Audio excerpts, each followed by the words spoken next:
नमस्कार मित्रांनो, लग्नानंतर होईलच प्रेम मालिकेच्या पुढील भागामध्ये आपल्याला बघायला मिळणार आहे की आता सगळेच घरी परत आलेले असतात.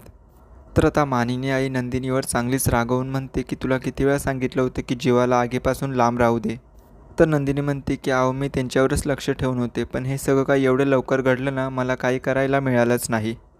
तर रम्याला माहिती असते की नक्कीच तिथे काहीतरी मोठं घडलं आहे, त्याचमुळे ती आता यांच्यावर लक्ष ठेवून असते. नंदिनीला तर दुःख असतंच, पण मात्र काव्य ही आता नंदिनीपेक्षाही जास्त रडत असते. आता हे रम्याच्या लक्षात येतं. ती विचार करू लागते की नंदिनीचं तर ठीक आहे, पण मात्र काव्याला एवढं कसलं रडायला येतंय.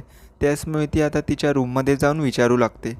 तर काव्य आता रडतच असते. तेव्हा रम्या म्हणते की अगं काय झालं होतं, तुम्ही तिथे कसला गेम वगैरे खेळत होता का? त्यावर काव्य आता खरं सांगते की आम्ही ट्रूथ आणि डेअरचा गेम खेळत होतो.